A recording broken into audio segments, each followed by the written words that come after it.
building the guitar really well, rather than you buy your Harley Benton and you get someone like me who charges you £100 to try and fix the fucking thing.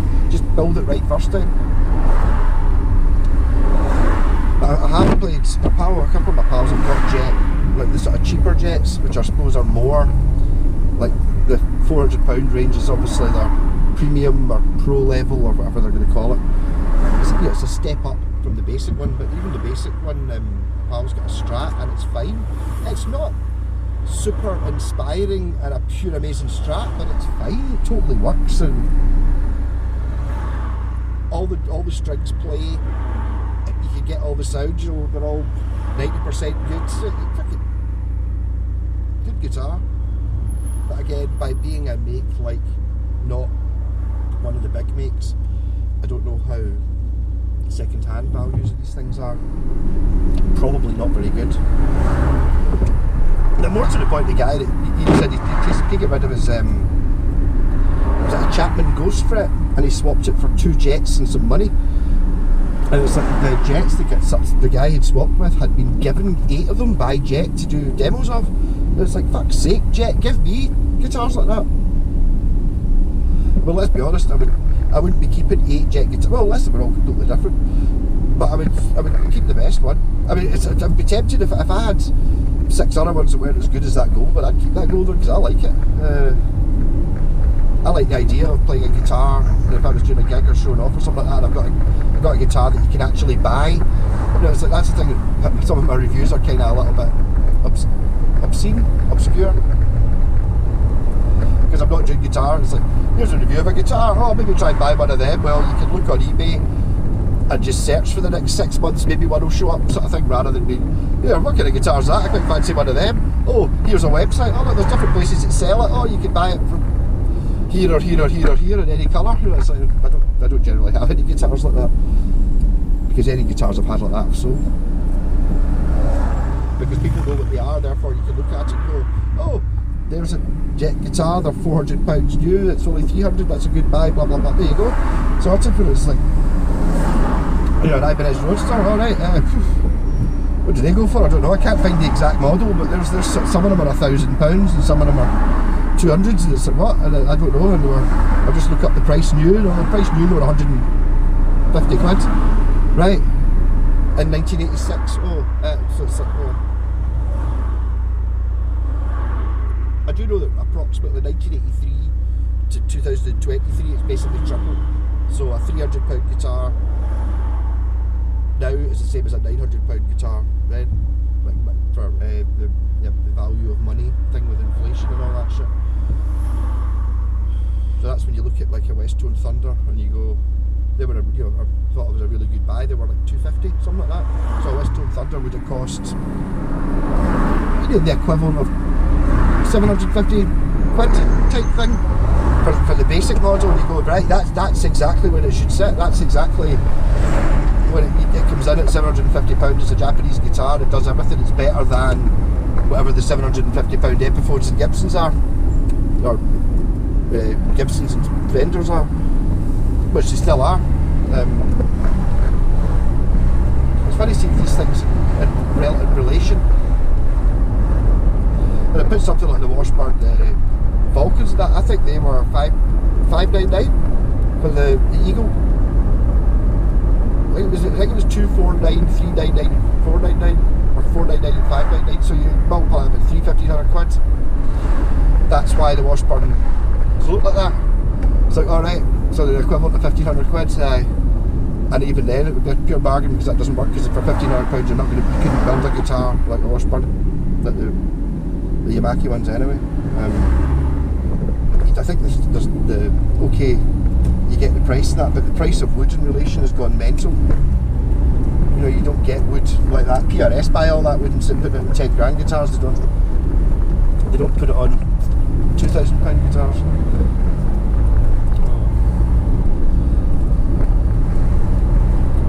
Oh, come on. Road closed again? Oh, it's the diversion ends, okay. That's fine. If I had more time I'd pop in and see Alex, because I'm just kind of not that far away from him now, but I don't have time because of that road was closed. Oh, not going. Where am I going? Not going that way. Get the sat nav making an arse of myself. So I'm basically just driving past Alex's house. I'll give him a wave. I'll have a look, make sure he's not walking to the corner shop and go up to his house. It's because of him I bought that Tirada. I forgot about that. Oh well, we'll fix a guitar for that, because I'd seen the Tirada, but the guy wanted 30 quid for it or something like that, or 40, I can't remember what it was he wanted. And I was like, and then 10 minutes later I met Alex, bought that Honor thingy, and he bought a Jacksville for a tenner, if it'd been a tenner. And then he's like, what do you think? Well, there's some guitars there. I was like, I looked at it, the top's all thing I picked up, showed him the top being all boards, and he's like, you know, offering money for it. And I was like, I mean, what's 30 quid? I don't know. He's like, yeah, you take a tenner for that, pal. And the guy's like, aye, fuck it. So, cheers, Alex. I wasn't really that keen at the time, because I thought, it's fucked, why am I buying this? I'm only buying it because it's a 70s Japanese thing, which looks like a 70s Japanese thing, and it's made by Tirada, which I've never seen a Tirada guitar, even though they make all the washboards and stuff like that. So, but little did I know at the time that I was actually going to be able to fix it, and it was going to end up being probably my favourite acoustic. Which I've thrown that about a little bit. I need to dig out my fancy washboard. I've got a problem with the washboard acoustics. I don't want to sell the fancy one. Well, they're both fancy. There's a D30 and a D32. They both came out at the same time. They both look the same from the front, pretty much. They're the same shape. The 30's got a bigger sound hole, but they're the same outline, and they look very similar with the cedar top and stuff like that. It's just that the 30 has all maple on the back. Well, not a maple neck, it's a rosewood neck, but it's got maple back inside, whereas the 32 has macassar ebony back inside and a red stain neck. It just looks fucking amazing. It looks completely bland from the front, but as soon as you go around the sides, it's like, whoa, what's this made of? I believe Peg's comment was just fuck off. But that was me buying I'd already had 10 plus vintage Japanese electric guitars and thinking, they make acoustics too. I bet you they're good, and it was good, but I just never really got the hang of. By that point, I'd kind of given up on the acoustic a little bit, or a big bit, to be honest.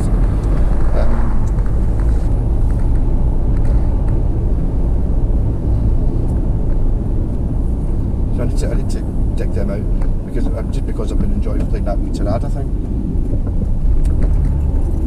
Just going past Alex's house now. You should have popped in for a coffee, and it's like, yeah, but I'm already 14 minutes late for meeting this guy in Clydebank.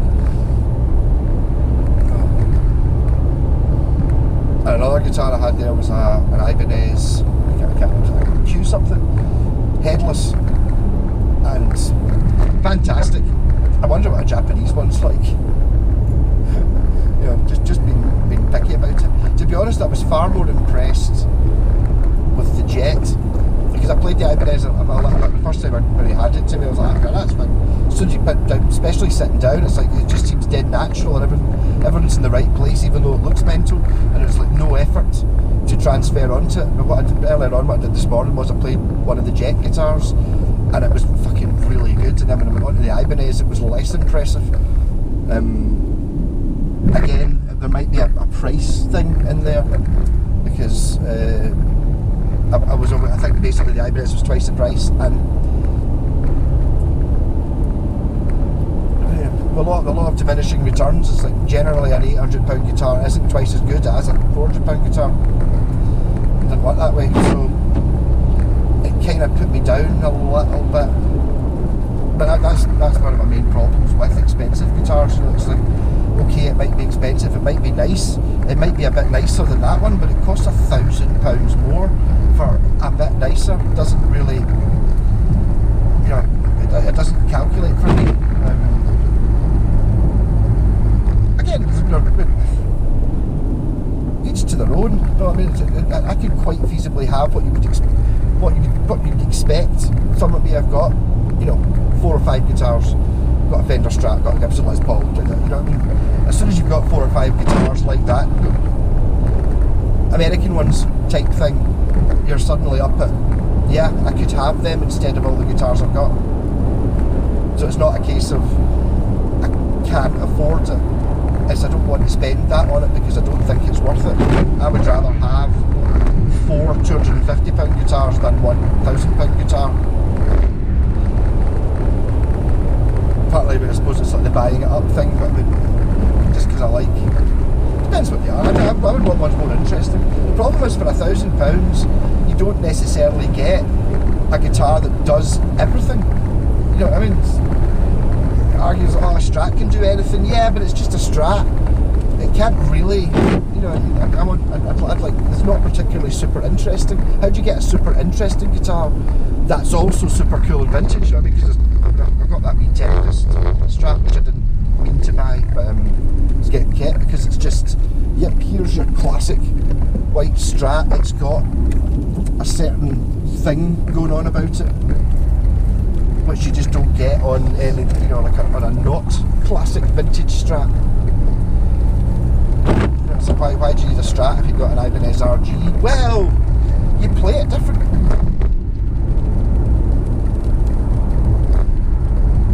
You know, I would argue that there's not really anything that a Strat does. There's not anything you can't do in an RG that you can do in a Strat, apart from you just play it differently.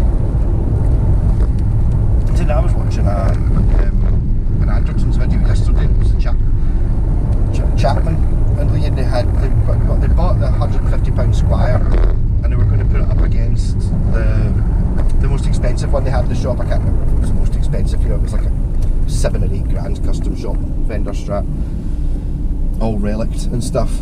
And so Chappers was playing through. It was a bad cat amp, yeah, a couple of grand's worth of tube amp, and the capped with a 7 or £8 grand, whatever it was, vendor custom shop, and a £500 or £300 distortion pedal. Whereas the Captain had his £150 Strat, the Katana amp, or they about 200 or something like that, and a £50 distortion pedal. And the two of them together, you could totally hear that the Strat that Chapman was playing through sounded like my Tempest. It just had a thing, a whole depth of sound which just wasn't there. They both sounded similar, but it just wasn't there. And then what Captain's amp, you know, definitely always spend money on the amp, not the guitar. So he was saying if you gave him £5 grand to buy, or was it £3 grand he said? £3 grand to buy a guitar and an amp combo, he would spend £500 on the guitar and £2.5 grand on the amp to get the sound. And it's like, I wouldn't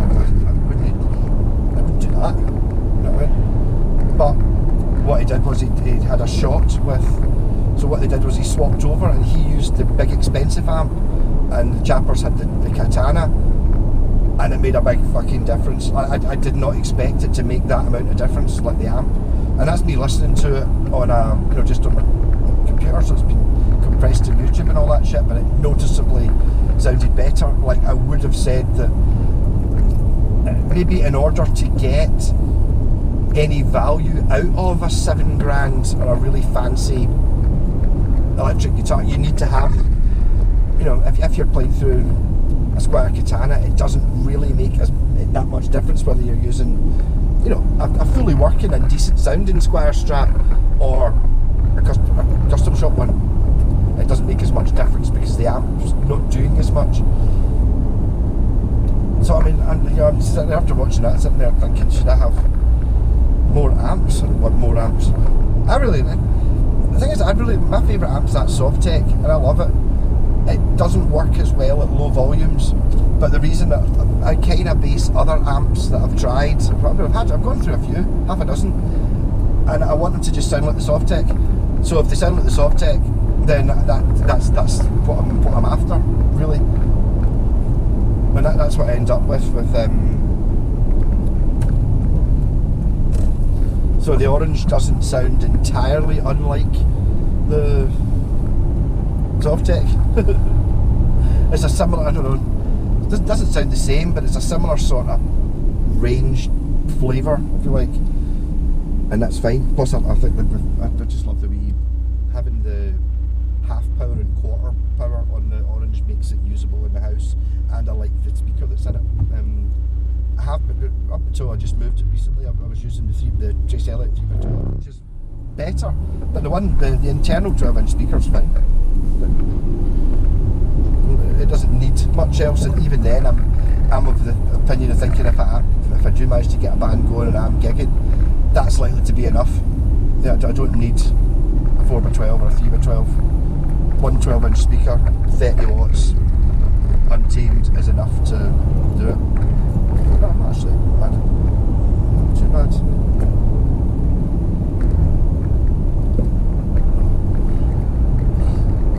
So 5-string bass, through neck 5-string bass, 30 quid. Really, it's almost like, see if the strings are good on it. Even if I'm only using 4 of them.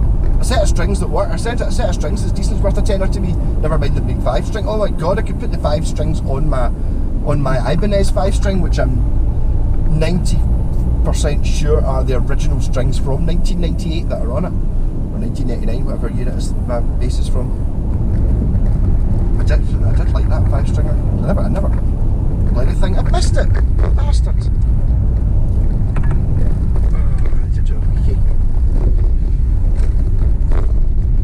Oh no, I'll get on this way.